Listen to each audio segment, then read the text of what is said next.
Stan Dishong is a custom motorcycle builder from the 50s. He built an incredible Indian Scout drag racer, a 1937 Scout.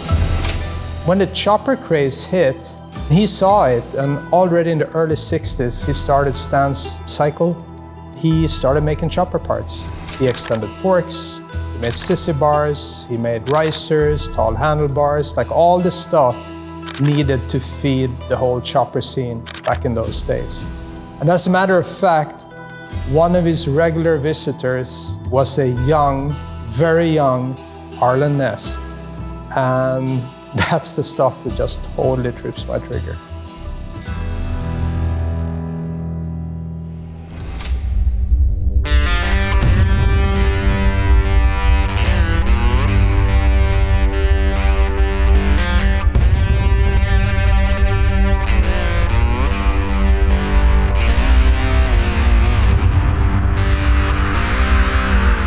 As long as they've been around, motorcycles have been a vehicle for self-expression. It's exactly why we wrench on bikes, chop them up, and make them our own. But there's more to it than that. It's the journeys and experiences that only motorcycles can provide. We're not just riding, we're riding our life stories, one unforgettable ride at a time. It's a life worth living and stories worth sharing.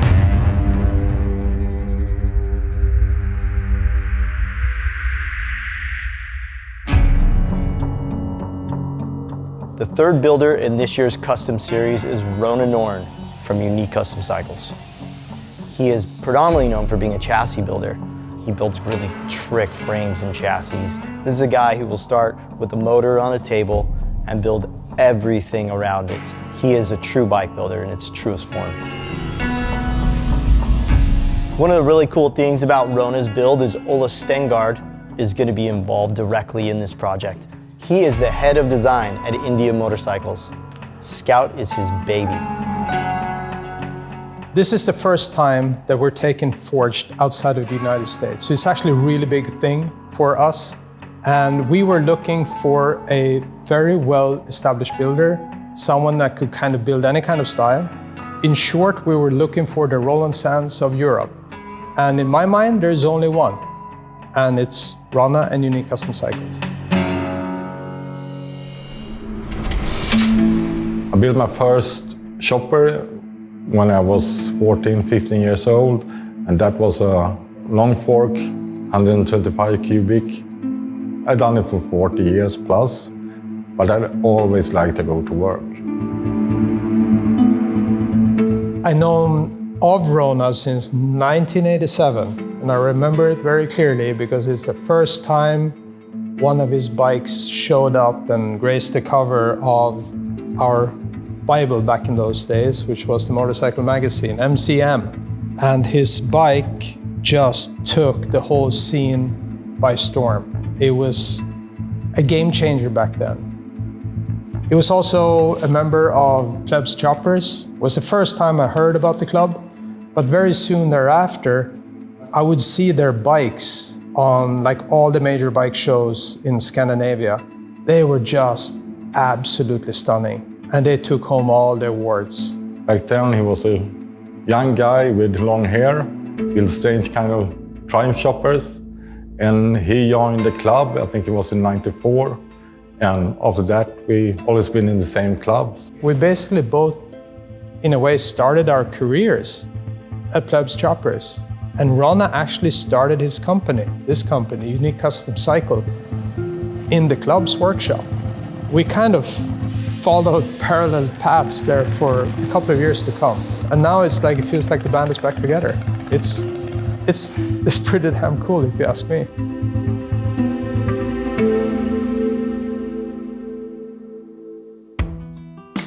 What's up, Ronna? It's been a while. Yeah, it's good.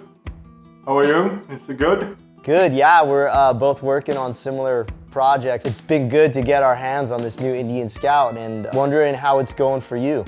Yeah, I started for a couple of weeks ago and it feels good.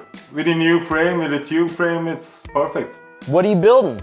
A little modern, not chopper, but a little more stretch, longer fork, change the wheel sizes. Modern 60s New York chopper with a modern feel. I'm hoping there's a little bit of Swedish chopper vibes going on. It's not Swedish style. This is going to be around 8-inch over or something like that. Are you going to use a smaller diameter wheel, or are you going to do a 21? I'm going to do a 21, and in the rear I'm going to use 18. Right on. So for me, it was very cool to see the way the chassis was put together. For us, it was very easy to modify the back of the bike as well. As you know, we left the front stock, but the back was super easy. Yeah, for me, it's with a tube frame is a game changer, of course. Then you really could do whatever you want. How much sheet metal work are you going to do on the bike? I'm going to change the rear fender, of course, and then I'm going to use a stock Scout tank and just cut it down to make it a little bit smaller. Is Ola giving you some pointers and some directions on this project? No. It's my bike. They already designed the bike once. Now it's my turn. He already designed it once.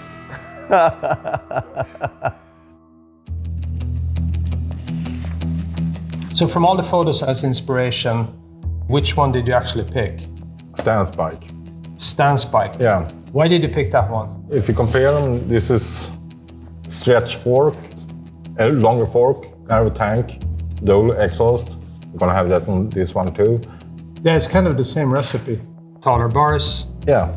Yeah, it's badass. Badass bike. And he was a badass dude too. Stan Dishong is a custom motorcycle builder from the 50s. He hails from Vallejo, California, and he worked on a lot of Indians back in the day. He built an incredible Indian Scout drag racer, a 1937 Scout. He invented the first drag bike slick. He had a tire company.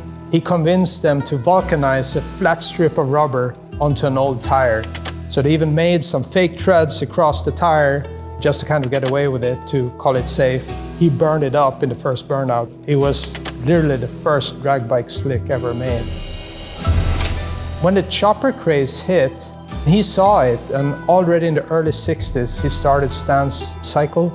He started making chopper parts. He extended forks, he made sissy bars, he made risers, tall handlebars, like all the stuff needed to feed the whole chopper scene back in those days.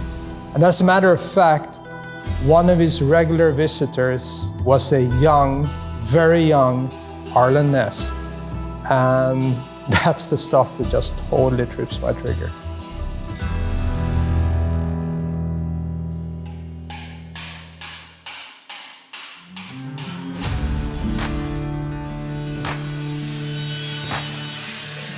I think my style is nothing special, but it's quite clean. One thing that's important for me is that the build should be timeless and not a trend. This is the first Indian I work on. The best thing with this platform is a steel frame, steel tank, steel fender, so it's quite easy to customize. I always set the stance first, and then after that I build the rest of the bike. I don't care if the bike is flat black or candy red. If the stance is not right, the bike never gonna be right.